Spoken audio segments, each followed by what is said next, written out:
The broadcast is now starting. All attendees are in listen-only mode. Good afternoon, ladies and gentlemen. Welcome to TechGig webinar series, our endeavor to empower techies. We believe that sharing of knowledge is the key to enhance our skills and grow us as professionals. With this principle in mind, we have initiated a series of webinars conducted by industry experts to give you all a crisp insight of various domains. The topic of today's session is Project Stakeholders Identification, Critical Process in Project Management. Our guest speaker for today is Raghuraman Kadambi, Senior Consultant and Principal Instructor, Project Management at Skill Global. Raghuraman Kadambi has over 17 years of industry experience. He is a certified project management professional and ASQ certified Six Sigma Black Belt. In information technology domain, he specializes in project lifecycle, customer support lifecycle, and product development lifecycle. He has played diverse roles, all critical and core to project, including implementation, migration, pre-sales, consulting, system analysis, system design and development, project management, product development, and training. He has been successful in managing and on-site and offshore relationships and has a 100% success rate in handling the projects. He has conducted many project management training sessions across industries. He specializes in project scheduling and has consulted organizations to develop their schedules. He is a consulting project manager and helps organizations manage projects to agreed project objectives. So, without further delay, I introduce you all to our guest speaker. Over to you, Raghu. Thank you very much, Aradhana. That was some introduction. I would like to thank TechGig for giving me an opportunity to present the lecture on project stakeholder identification. I am honored and privileged to receive this opportunity. I also would like to thank all the audience. You have taken your time off from your work to attend this program. I hope there will be a good learning for you, and I understand this is a post-lunch session. I will try my best to keep you awake. Having said that, let's move on to our topic, which is project stakeholder identification, a critical process in the entire project management.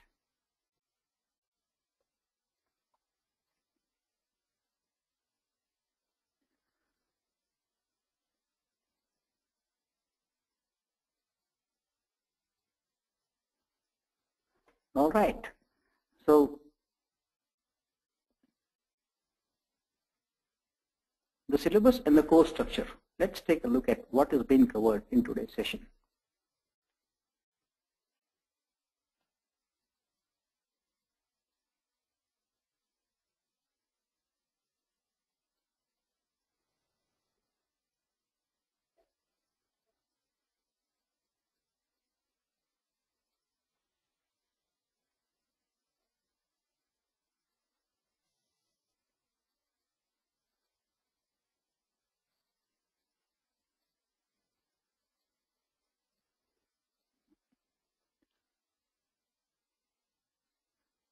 There seemed to be a little snag on the screens that I see, and you will be seeing. All right, I believe the slide is up here that talks about syllabus and course structure. This is a tiny module in the entire project management. We will be covering who are project stakeholders in some time just now, and why are they so important in my project. And we will also learn how to identify them using a technique which is onion diagram. And also, one of the key things that is required when we do stakeholder identification is also to identify their communication requirement. And for that, we will have to follow this. Okay, and finally, we'll be talking about project stakeholder communication requirement, some tips, some pointers on what should be our approach. And we'll be ending the session with a Q&A. The designated time is 45 minutes, and for my presentation, 15 minutes is for your questions. All right, let's move to the next slide.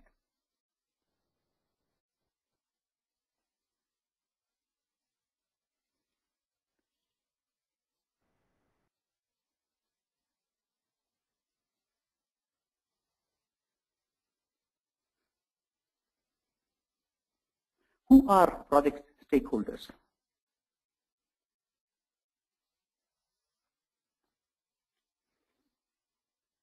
All right, they are everyone who are impacted by the project, directly or indirectly.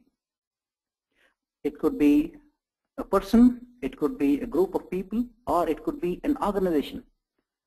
So anyone or any organization or any group of people who are impacted by your project is a stakeholder. This also would include people who can affect your project positively or negatively. What does this mean is, amongst the stakeholder, some of them are directly impacted by your project and some are indirectly impacted. There are some stakeholders who may not be directly involved, but then they can influence your project success.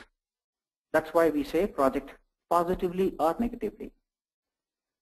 The two smileys that you see there are the two people whom we're talking about, positively or negatively.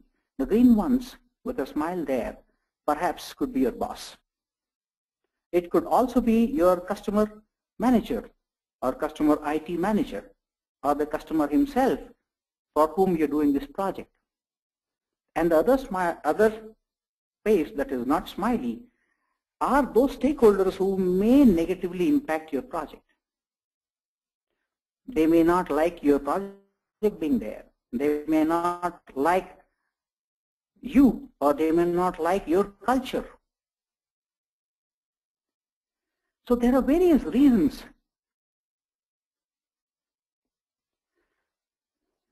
that you may not be liked or your project may not be liked.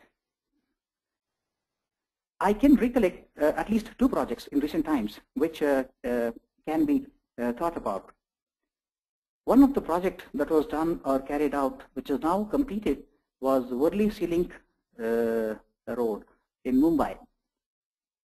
That project was stalled for almost 5 years. And the reason being, the fishermen. The fishermen were impacted during the construction time because that was directly impacting their day-to-day earnings. So that went to the court and a stay was brought in, and the entire project was stalled for almost about 5 years. So fishermen are important stakeholders who were impacted by the project Worli Sea Link, and yes, they did negatively impacted by delaying the project. Like that, there are many situations out there. There are many situations out there in your projects or your client's project or your peer.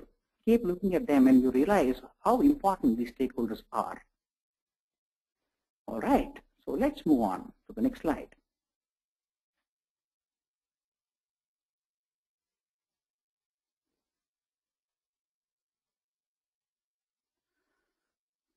Let's take a look at the classification of the project stakeholders.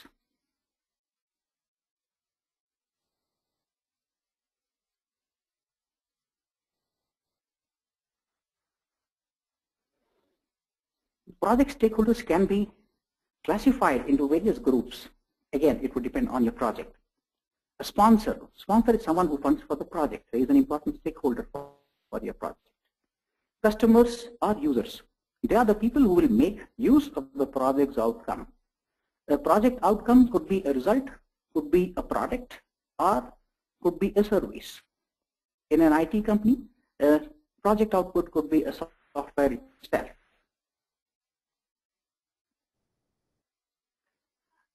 And then we have suppliers. Suppliers are the people, they are equally important. stakeholder, but they are outside of your organization and deliver few parts of your project outcome. The project team are the people who will help deliver the project outcome, the core member, and the project manager himself. It could be you perhaps, and the project manager is accountable for the success of the project. And yes, there are many other stakeholders depending on the project or the nature of the project. Some of the examples that you see out here is other departments within your organization, board of directors of your organization, the media itself, politicians, local or national, government agencies such as service tax department, income tax department, horticulture department, forest department, so on and so forth. Regulatory bodies. There could be some regulatory body that governs the overall, let's say, part of your project. And yes, competitors could also be your stakeholders. And yes, people, let's say people, citizen of a country or the local area where the project is being implemented. The metro rails, which is run across the country, has got the people as the stakeholder, and these people are no one but the commuter themselves. Okay. All right.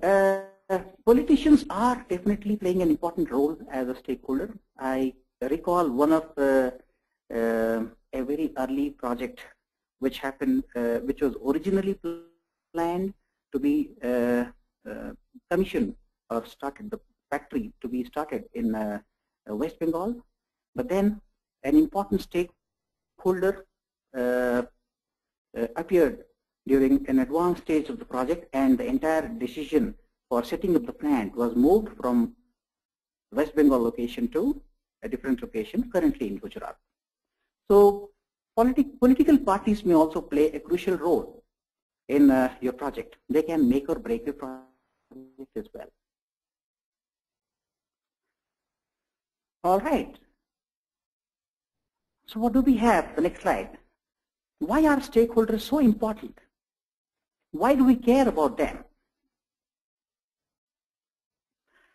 In order to explain this, I would like to talk about some typical project situations.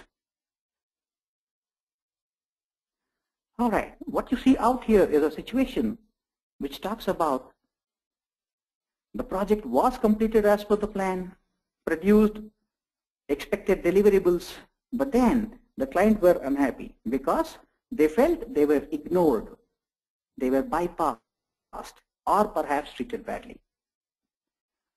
Project objectives were met. In spite of that, the client was unhappy. This appears to be an issue with perhaps the communication itself. Maybe they were unhappy with the project communication.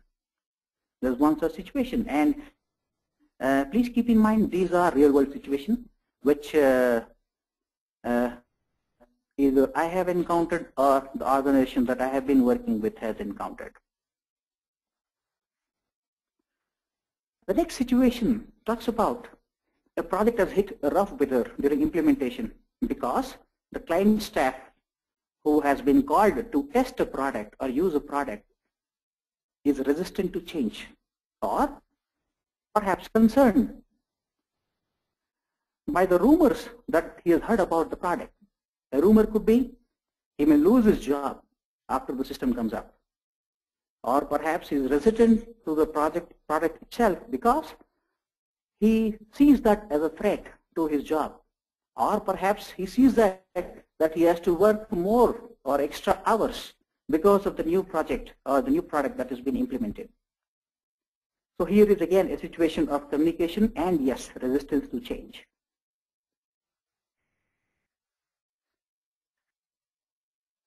Another situation that you see out here is after the project is done and in the handover process, we still see there are troubles.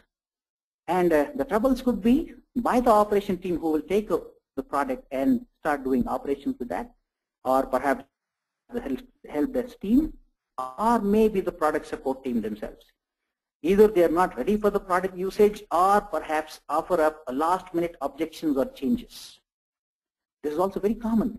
And these problems arise at the fag end of the project, which results in changes, unexpected changes, and the delays in the project itself.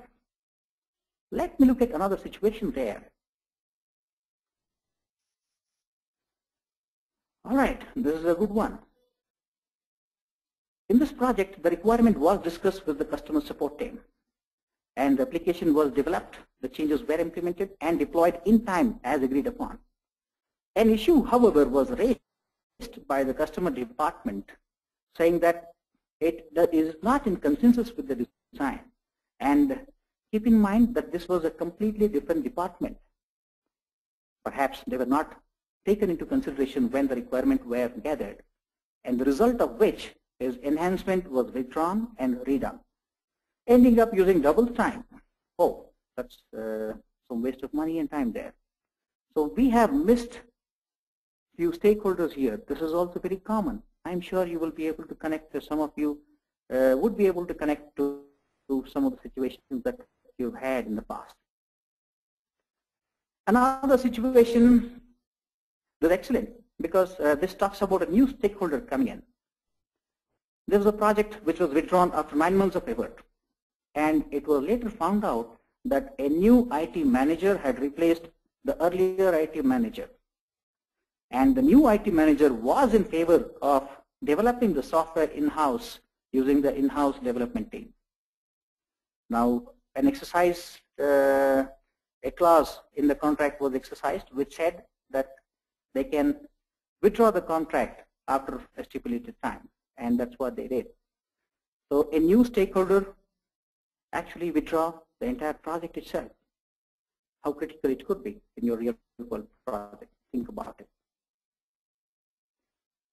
All right, another situation here talks about the project requirement changed after 6 months.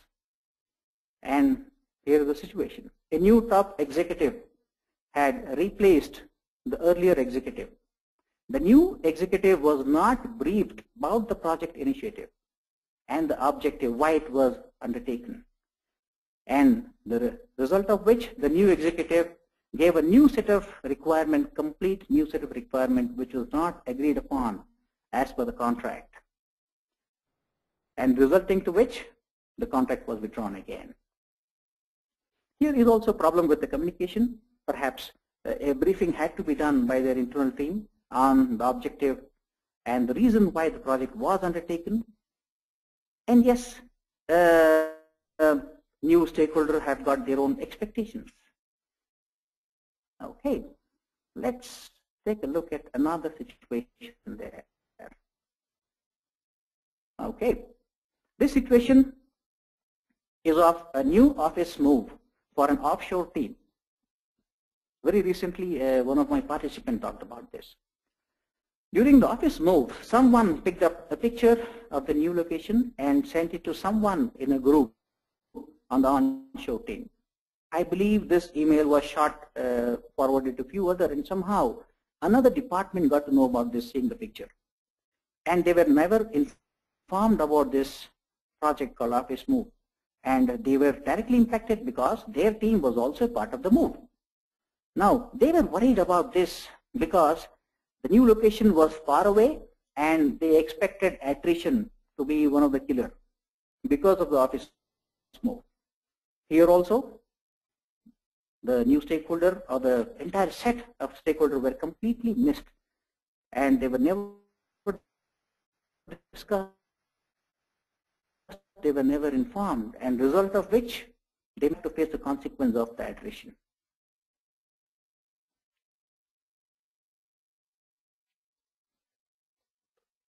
All right, let's move on to our next slide.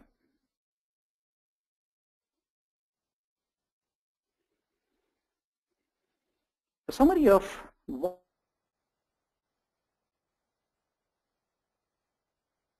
one is collecting the requirement itself, and then the project communication.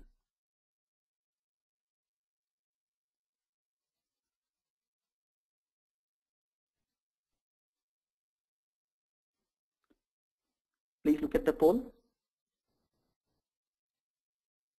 an answer, please.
Raghu, do you want me to close the poll now?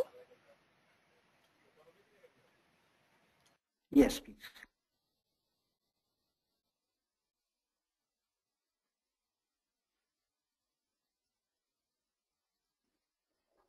Please continue.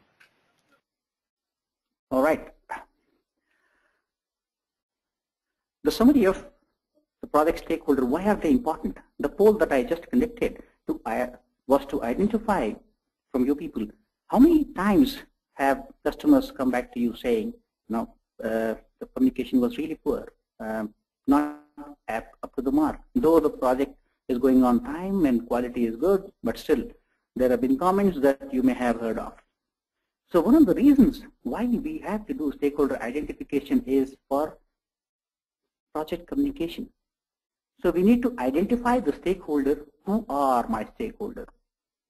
Who will be directly involved in my project or indirectly involved in my project or impacted by my project?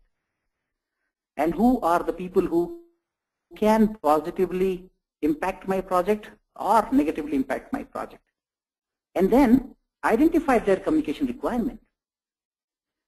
The whole idea of stakeholder is that we ensure that the requirements have been captured and we deliver what has been accepted. All right, let's move on to our next topic, which is how do we identify the project stakeholders? Now that we know who are stakeholders and we are aware why they are so important, what they can do to my project, let's find out, is there a way we can do it in simple ways, of course, to identify the stakeholders. I'm using a technique called an onion diagram to demonstrate how this can be done. So let's take a look at the process as an overview itself. The first step to gathering a requirement, the project requirement, is first you have to identify who can give you the requirements. And this session is all about that, identifying who can give you the requirements. Normally what happens is when we gather the requirement, we often overlook people who do not use the outcome of your project, which means who are not directly impacted or using your system. Having said that, that doesn't mean that they are not your stakeholders. We will have to identify them as well. All right? And project communication will start flowing in the entire project. You need to control the communication. In order to do that, it is important that you identify the stakeholders and visualize their interaction. How many people, how they can interact with each other, what could they interact, what would be the purpose of interaction, so on and so forth. And the output for this particular process called identify stakeholder is a list of stakeholders. It's as simple as that. Now we we often do that. We do it maybe in isolation, or we do it using an Excel or a spreadsheet. Well, it is okay, but we just hope that we don't miss the stakeholders. Example, we just talked about people who don't use your system. Let's take a look at the onion diagram technique itself. All right, the name comes from the way it is presentation, the way it is presented, the view of a system. And if you look at onion, it's in layers. So stakeholder identification, we will use an onion diagram, which means we will cut in layers, and each of these layers will belong, some of the stakeholder will belong to each of these layers. An overview of what I'm talking about is the innermost circle, which is the system layer. Around that will be your core team, that is core project team, who would be directly using the system, who are the people who are directly impacted by the system. And there are additional layers that talks about the organization, which is the containing system. In this layer, you will have people who are not directly using the system. And then a final layer, which we call as external to the layer, which is also known as a wider environment. So we will cut the onion into 3 layers and try to classify the stakeholders and identify and put them into each of these layers. Okay, let's move on to the next slide. The next slide will give you a better picture of what we're talking about.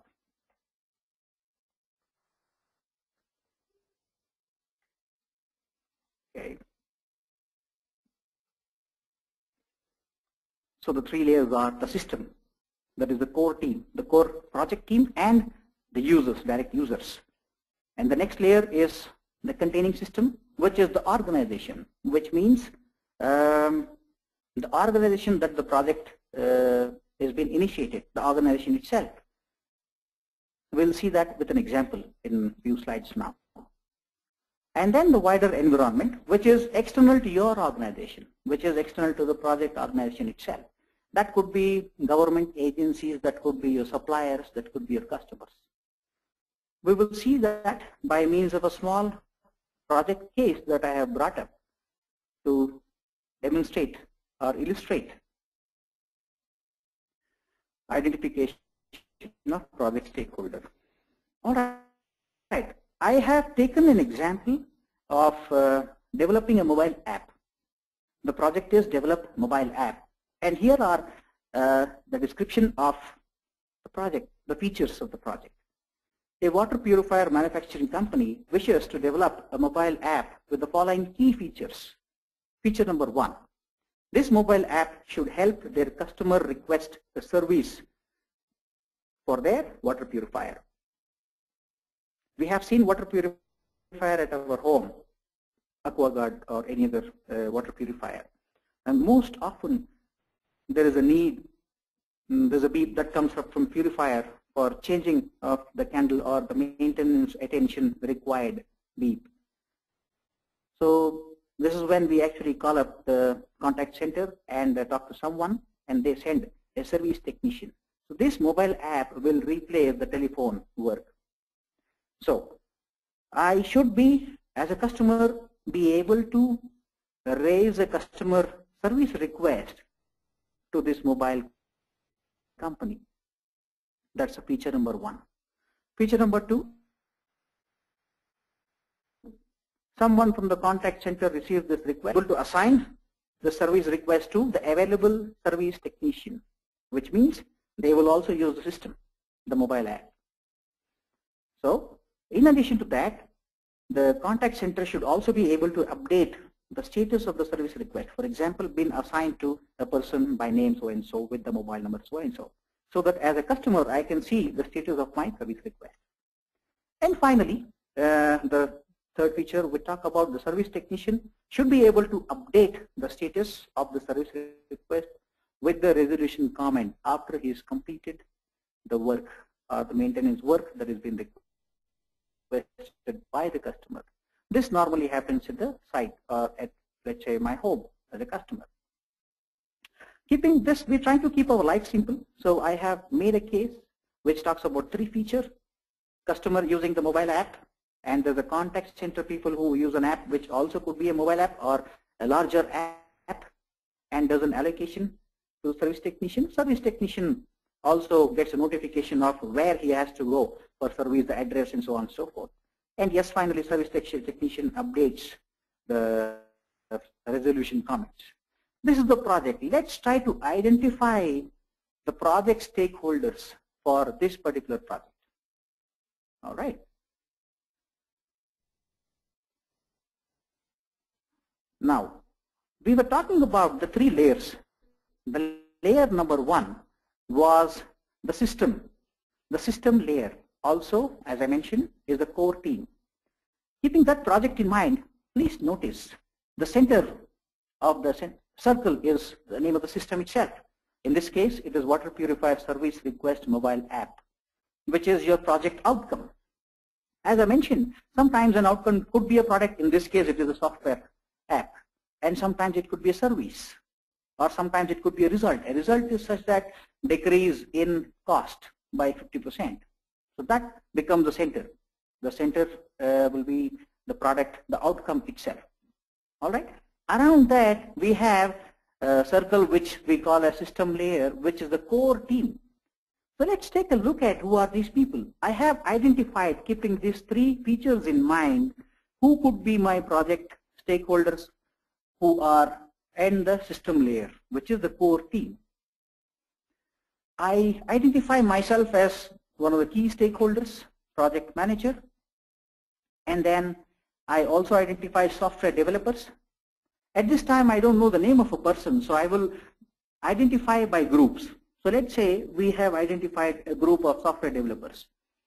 And then we have system administrator, a hardware, somebody who knows about the hardware and administers the entire system.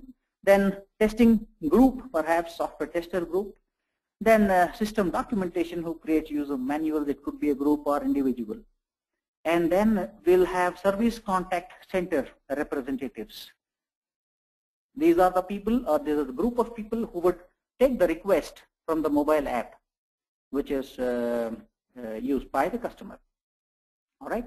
And then we have the sponsor. The sponsor is the person who funds for this project. In this case, the Water Purifier mobile app is funded by the sponsor, who's typically the service department head, perhaps.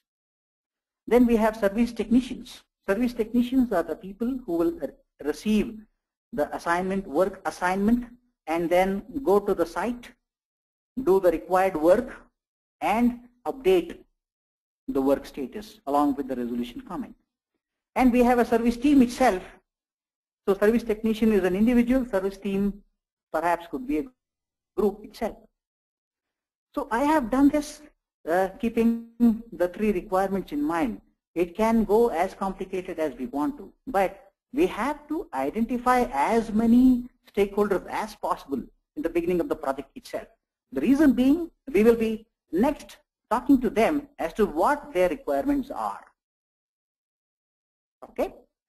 So here, keep in mind, currently I have identified as groups. You can identify as name of a person also. For example, a sponsor here, I am mentioning that sponsor is head of the department. I can actually name that person. The sponsor's name could be Raghuraman Kadambi. I can identify as Raghuraman Kadambi, the sponsor, and also give in bracket department head for service department. So we have pretty much identified for the given requirement of 3 features, the core team who would be delivering, who will be directly using the system or will be delivering this project. Let's move to our next onion ring, which is known as the containing system. The containing system also can be looked upon as the organization itself. Here, in this case, the manufacturing company that manufactures the water purifying system, entire organization will be known and treated as the containing system. Please notice, this ring comprises of people who may not be directly using this. And this is actually critical because more often than not, We are good at identifying perhaps the inner ring, which is the system layer, but fail few people in the containing organization. For the project, I have identified few of them, and they are the marketing team. One may ask this question, why is marketing team connected with the service request mobile app? Here is the point. I think marketing team could be interested in this app because when a service technician goes to repair a particular, let's say, unit, and he can give an information saying that a repair is not possible, a new purchase recommendation can be made to the customer, and that is what the marketing team may be interested in. See, the marketing team is not using the system at all, but they are impacted indirectly by this product that is a mobile app by increasing in revenue. So he is also an important stakeholder. And then we have accounts team. Accounts team, why would an account team be identified as a stakeholder? Simply put, if there are payments that needs to be made on the repairs, the service technician may collect a check or cash, and that has to be remitted to the accounts team. In addition to that, you may have a legal team. Legal team may be keen in, let's say, giving the warranties, giving what assurances or what letters you give to the customer after the service is done. So it is important that you identify them as well. The sales team, spare parts team. There's one more team here, which is a spare parts team. Why would they be required as a stakeholder? Here is the point. Spare part will never directly interface the customer, but when the service technician goes there to the site and identifies few components which has to be purchased or which has to be taken or issued from the spare parts division, he will have to notify that person. So which means some kind of an app, some feature has to be there with the service technician where on a request he may place a request to the spare part team for issuance of few components. And see, when the project started, we never identified perhaps, or we had difficulty in identifying a spare part team, accounts team, marketing team, and the legal team themselves. These teams are generally missed. All right. Then we have the senior executives. They are also part of your organization, which is the water purifier company. It could be managing director, it could be the vice president, so on and so forth. Generally, they are all directly not impacted, but then either they are responsible for a cost or perhaps for their product line that they're working. All right. So we have pretty much identified now the core layer, which is the system layer, the direct user, and then we went ahead with the next layer, which is the containing system, also looked upon as an organization. So layer 1, system layer and containing organization is all within your organization, wherein you have control. Your processes can be used to control. The next onion ring will be the wider environment. Okay. Now the slide that you see here is that of a wider environment. It could be looked upon as an external entity from when compared to your organization. So the last one typically are the people or group or organizations where you don't have control, which means your processes cannot control them, and they typically are your customers. They could be your suppliers. The spare parts have been supplied by the suppliers. And then you have Bureau of Standards. In this case of water purifier, Bureau of Standards. You need to comply, you need to put parts which comply to the Bureau of Standards perhaps. And there is environment agencies which will testify, and or maybe there is a rule or there is a standard that you need to comply as per environment agency. Or maybe there is some kind of a format or a form that needs to be filled up after every installations or repair is done. And then you have testing agency. The water, the drinking water may have to be tested perhaps. So you may have to give the sample to them. And notice in the wider environment I have also mentioned courts. Courts is a way to resolve disputes. in case somebody, let's say, files suit against you or case against your organization, so they become a stakeholder themselves.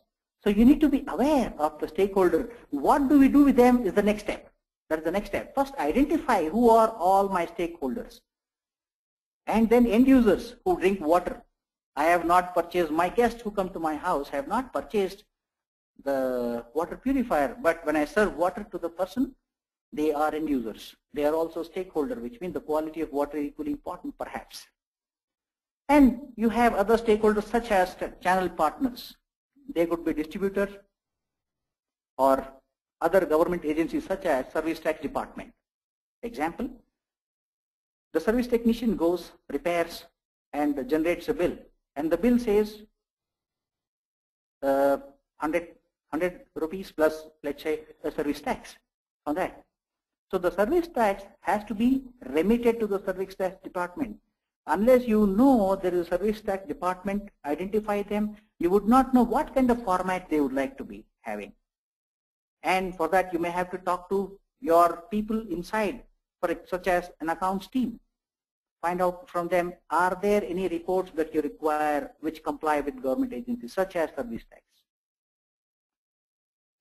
You see, we started off with just requirement of 3 features, and all of a sudden we have so many groups or individual or people who've been identified as stakeholder of my project.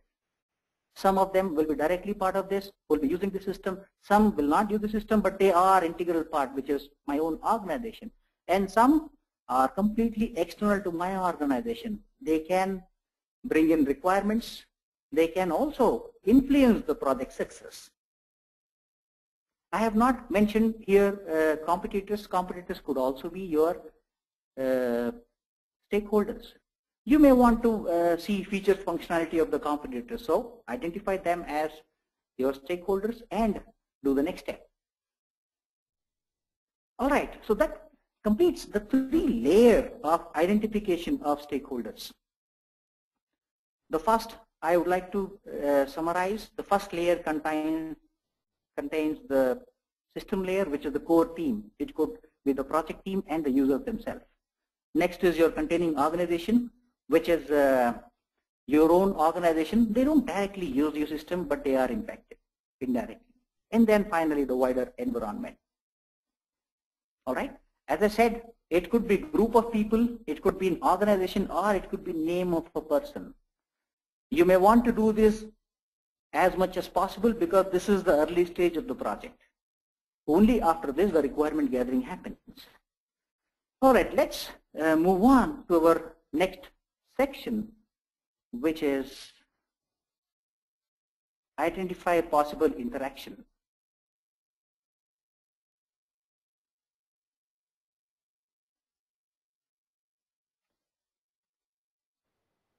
Okay.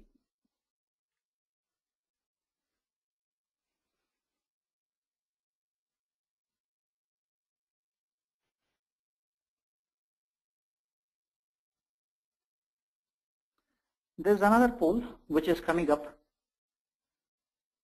The project detail requirement should be collected from whom? There are 4 choices. I request you to choose one.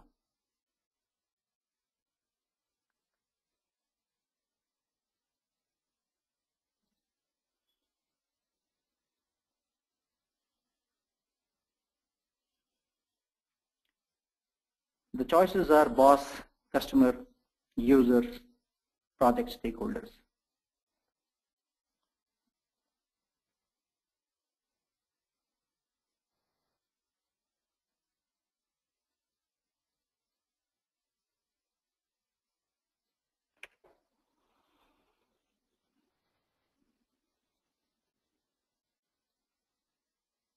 Okay.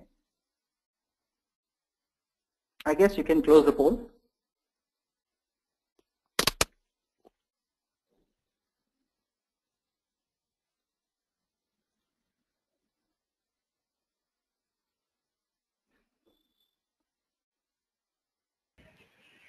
The poll has been closed. You can continue the presentation. All right. Thank you very much. The poll was, who gives you the requirement? More often we identify boss or maybe customers and user. These, at least customer and user, are two groups which we never fail to miss, let's say. But often we fail to identify people who are outside the core project team, who are indirectly impacted by your project and the wider environment itself. It is important for us to know whom should we talk to in terms of collecting the requirement, and that's the reason why identification is done. Now that we did a stakeholder identification, perhaps the next step would be to sit with them and say, hey, the legal team, tell me what requirements do you have? What is your expectation? What features and functionality would you like the project to have? Or you may sit with the service technician and say, hey, how would you like the assignment to be happening? How early would you like it to happen? What is your requirement? Or you may go and sit with the senior executive and say, what's your expectation out of this project? Or perhaps you may find out the government agencies who are indirectly or who can govern your mobile app, such as reports, environment reports, or usage report, or service reports, or service tax submission reports, so on and so forth. So unless you identify the stakeholders, you will not be able to sit with them and ask for the requirements. That is why this becomes a very critical step in the project management. So one of the first things that happens in project initiation is identify the stakeholders. Find out who your stakeholders are. Once they have been identified, we have used the onion diagram technique to identify. And once they have identified, sit with them, which is a planning phase, and say, hey, we have identified you as important stakeholder. What are your requirements? Can you please tell them? So start making notes. Find out the requirements. Start gathering. There are various ways of gathering the requirement. So one is requirement after the stakeholders have been identified. The other important aspect is the communication itself. Many a project goes really, really well with respect to output or outcome of the project, but then they fail to meet communication requirements. So let's know, after the onion diagram is complete, the next thing we may want to do that, identify possible interaction between these stakeholders.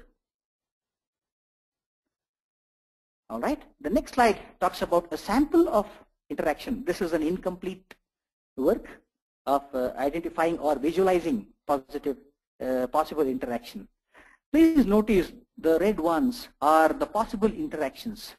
For example, let us say the customer, let's look at the customer here in the wider environment.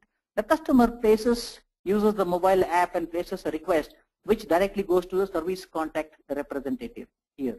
So the mobile app is used and it is connected, a request is placed, the request goes to the service contact. So there is an arrow which talks about both the side communication. So the status update goes back to the customer perhaps. So there is a communication happening between these two. Then you may also see that there is a possible communication identified between the service contact center representative and the service technicians to assign them. And similarly, you'll have service team being perhaps possibly talking to the spare parts team for issuance of some spare parts.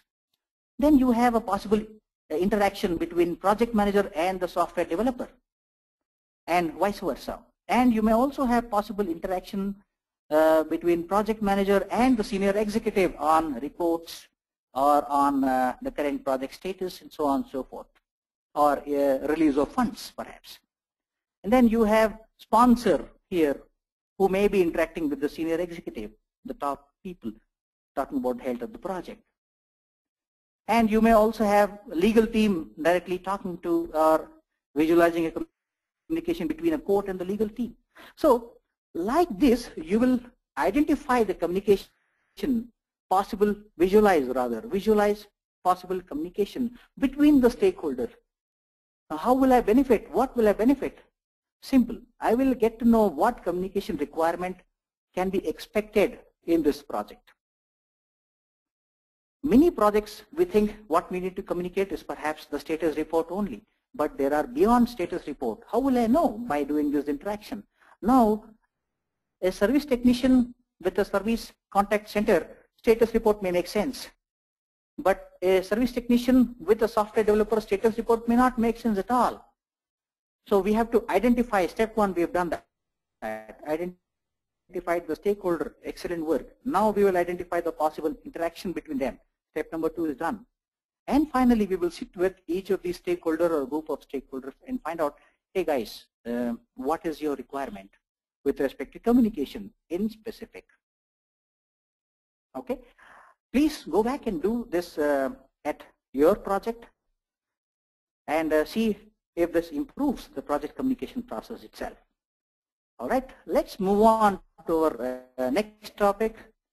After I have visualized the stakeholder communication that may be possible in my project, the next step would be to collect what is their communication requirement.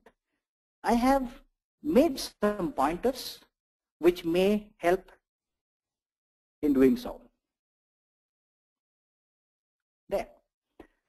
There's a pointer for our objective for this session is complete, which is identification of stakeholder. Now it is done. This is the next step, some pointers for improving project communication. So once these stakeholders that are identified, you may want to classify them with respect to their interest and authority. And based on that, you may plan communication. We have seen the we visualize the interaction between them. Now let's take a look at this matrix here. Look at this, please. I may have a senior executive, one particular group or one person who may be having low interest on my project and also maybe low authority. So somebody who falls between low interest and low authority, it gives me an indicator that perhaps I don't have to spend too much of time in communicating to this person or group, which means it talks about minimal effort. Whereas if I have for my project called mobile app, somebody who's got high interest but low authority, which is a service technician himself, perhaps, or service group, who have high interest but low authority. They don't have a say on perhaps the budget or perhaps the total functionality. So you have to keep them informed. Then you may also have some players basically who would be having high interest and high authority. Sponsor in this case who's got high interest because he's funded for this and there is a business impact that he may expect out of this project. And he also has a high authority obviously because he's sponsored. Similarly, you may have senior executives who have high authority and high interest. So keep in mind, they are the key stakeholders and you have to communicate with them on a regular basis. So notice this matrix. A stakeholder who's got low interest and low authority, minimal effort. A stakeholder who's got high interest and low authority, keep them informed. And a stakeholder who's got low interest and high authority, make sure you satisfy their requirement as far as communication is concerned. And a stakeholder with high interest, high authority, they are the key stakeholder, ensure you don't miss them at all. Because if you don't satisfy them with respect to communication, you may be in trouble. Once you have classified, prepare a communication plan. In order to do that, you need to sit with them and say, hey, what would you like to have? What kind of reports would you like to have? Do you like to have any report in the first place? Or would you like to have emails? Or maybe a phone call will do? Or just an SMS will do? So find out what is their communication requirement. Status report may not be the only thing which people may be interested. If given a choice to me, if somebody asks, hey, would you like to be a part of my project communication? I would say, hey, I'm not a part. So please don't send me, just send me monthly report. That's good enough. So sit with the stakeholder that you have identified using onion diagram, collect their communication requirement, and just communicate only those. That will be mentioned in a developed stakeholder communication plan. The entire project revolves around the stakeholders. As I said, they can make or break the project. So it is important for you to begin with the right step, the first step. And the first step is identify them properly, identify all of them. Once you identify, classify them, and find out their communication requirement and the project expectation. All right. That was about some pointers on project communication. The next slide is coming up, which talks about how do I engage stakeholder. There's always a confusion in, yes, I have identified the stakeholder, and what do we do with that? Here is a trick that I'm sharing with you, which is a very good pointer which helps. I have been using this in my project and I've got a lot of support. And the trick is, treat all the stakeholder as they are part of your project team. What it means is, the moment you start thinking of the legal department, accounts department, HR department as your project team, all of a sudden you'll see ways to communicate with them. You'll see ways to convince them. You'll see ways to negotiate with them. Why? Because your thought process has changed. Now you're thinking of them as a project team, which means you can assign work to them. I'm sure there are a lot of people who understand the importance of boss, but very often we miss considering boss as an important. We identify them as a stakeholder, but then we isolate them for whatever reasons. I say boss is an asset. Why? Because he could win some battle or he could win a war for you. And they are the people who are positively impacted by your project, which means the smiley, the yellow smiley are the bosses also. So why keep them in isolation? Let's say you're having tough time convincing the customer or customer representative. So go and talk to your boss. Hey boss, I need your help. I'm unable to negotiate with this person in the customer side. The boss, I'm sure, would find a way out and say, oh no, don't worry, I'll take care of it. How are you able to do that? Is because you're treating your boss as your project team. And the moment you start thinking your boss or your customer also as a project team, you will find a way to manage them, which means engage them by assigning work. Request them for, let's say, approvals. You can go and talk to your customer who's for you, say that, hey, your support team is not responding to my questions. It is delaying my project. I'm sure they would say, don't worry, let me look into that. That is why a trick here is treat them as a part of your team and you'll see the difference. All right, that was the pointer. That comes to session end, and I have some FAQs planned for you. A lot of time people don't ask questions, so I have framed 3 questions from my side, which may be very common questions. So here it comes. The first question that may come to you is, how do we do stakeholder identification in the real world project? The onion diagram you may have understood, but you may have a doubt saying that, hey, nice, I have understood, tell me the next step. How do I go about it? Very simple. You see the image out there. It is, I am doing it along with the team, doing the onion diagram, the rings that you can see there, and we are using Post-its. So please go ahead, use a chart paper or a plain board as I have been using there. Use Post-its and marker pen and write on the Post-it each of the stakeholder and place it in the appropriate onion ring. The 3 rings, which is the system layer, the containing system, which is the organization, and finally the wider environment. Do it with the team if possible, because you may miss few stakeholders. You don't want to have them missed. I have done many iterations, so expect few iterations. It may not be a one-time affair. A good thing would be to take pictures from your camera, because Post-its fall sometimes. I normally take a picture, so next day when I come back, so that I put the Post-it backs into their position. Once this is done, multiple iteration is done, you may convert this into final list of stakeholder using an onion diagram in Microsoft Visio or any other simple tool of your convenience. There is absolutely no mandate that you have to use a software to do this. I normally avoid using software. What you see out there is a manual system, and I take pictures and finally make an Excel sheet out of it. This is one question that may run into your mind. Another question that may run is, how much time does it take for me to identify stakeholder? Many of the project processes people fail to apply, also fearing that, oh shit, it may take a long time. I don't have that much time. That is fair. So the answer is, it depends on the complexity of the project. There are no thumb rules. how much of time you need to spend on identifying stakeholders? Sorry, there are no thumb rules. For some project, this process may take about 30 minutes to a day. Most of my project, I have spent about anything between 1 hour to a day. And yes, there have been times when I have spent about a week also. So some projects such as an infrastructure project, such as a metro, may take more than a week or month to identify stakeholders itself.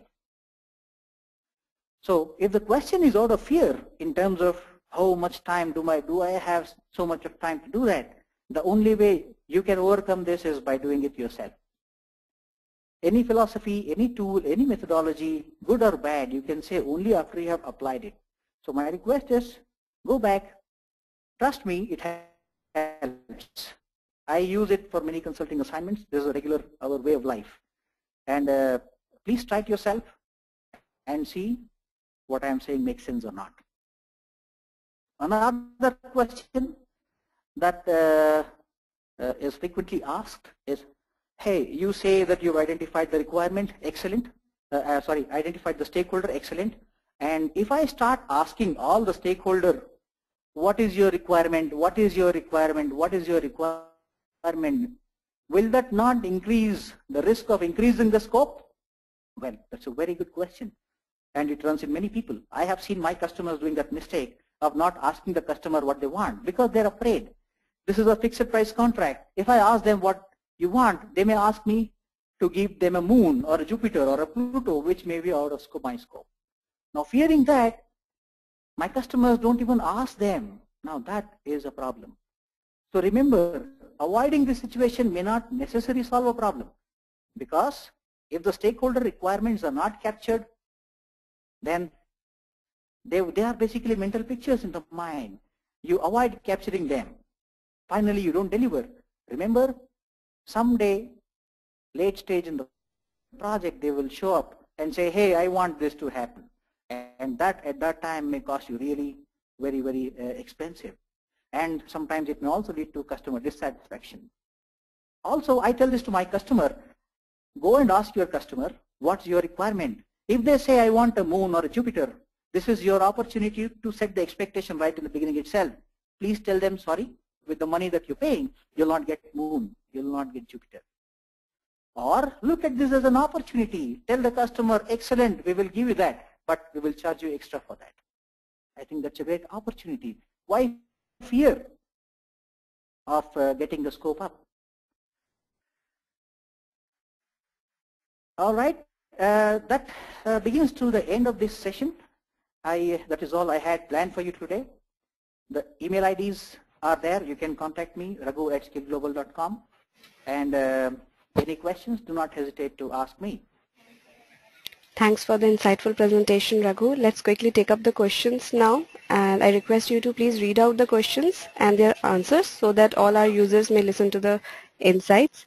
And due to time constraint, I request you to take a couple of them. And as we have already surpassed the time, we would be closing the session soon. All right. If you can see the questions in the doc. Yes, the first question. Yes, I am seeing that. One of the questions which is asked by Umashankar Natarajan, what are the methods to identify stakeholder other than onion diagram?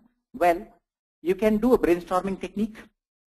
You will have to sit with people, typically your project team, and sit with them and find out. There are other techniques also, which again boils down to brainstorming, a nominal group technique. So you can use that if you wish to do that.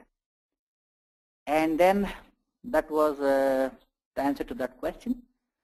And yes, identify, this question is again from Umashankar. Identify stakeholder is one-time task, or it is throughout the life cycle do we need to identify? Good question, Umashankar.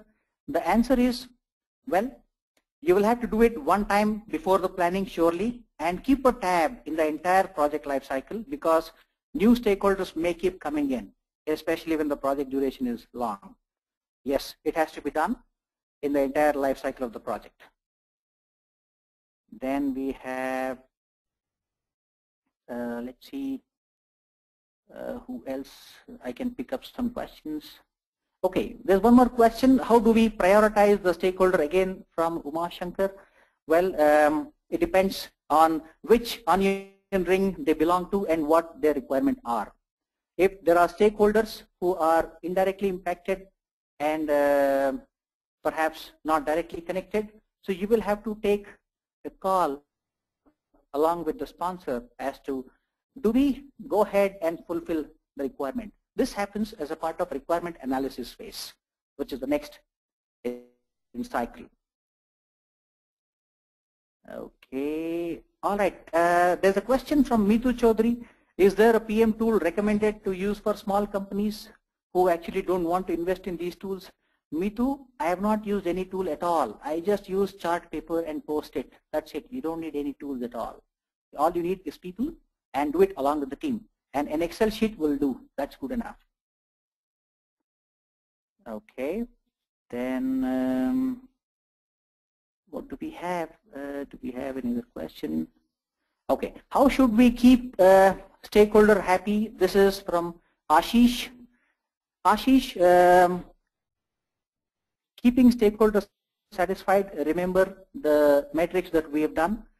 Somebody who's high influential and high interest are the key stakeholder. Make sure their communication requirements are met and the requirements are fulfilled. Okay, and make sure you engage them constantly and get proper feedback on a regular basis. There's a question from Subramanya Udupa which says, if I have missed a stakeholder, how do I correct the situation at the mid of the project? You can do that, Mr. Udupa, by using a change control mechanism. So you as a project manager can issue a change request saying the new stakeholder is added, or perhaps it has been missed, and go ahead and do a stakeholder analysis again. Okay. Then let's see who else. How about highly influential people, though at lower authority? Can they be stakeholders too? This is from Ramana. Yes, they can also be stakeholder too. When do I close? There's a new question that has come up. When do I close stakeholder identification by Armugam? Well, before the requirement collection begins, you should be knowing who the stakeholders are. In the entire planning phase, you can keep looking at stakeholder, but generally, you should be able to know all the stakeholders as much as possible before the planning completes. After that, it will be new stakeholders who comes up. Okay. I think that pretty much covers the questions here. So I am done, Aradhana, unless you have any further questions. Raghu, there are a lot many questions. If you can scroll up in the window, there are a lot many questions in the back end. 1 second. Please pardon me for not being too good at this technology. Okay. Can you see them now? Yes, I see them. Yes, thanks so much. Thanks. You're most welcome. All right. There's one more question that comes from Vivek Kumar. And Vivek says, how do you classify the impact of sharing project cost with project team members? A very good question. Here is where you will identify them as a stakeholder, and then you will visualize what interaction is required. So you as a project manager may not feel that it is viable for you to share the cost information with them. In that case, you would not want to share those information with them, which means when you send emails on cost related information, do not put them in the loop, which is fair. So that is the whole purpose of stakeholder identification. We have to identify them and identify their communication requirement. And we have to be choosy in who should be needing what kind of information. All right. And let me scroll down and see some more questions.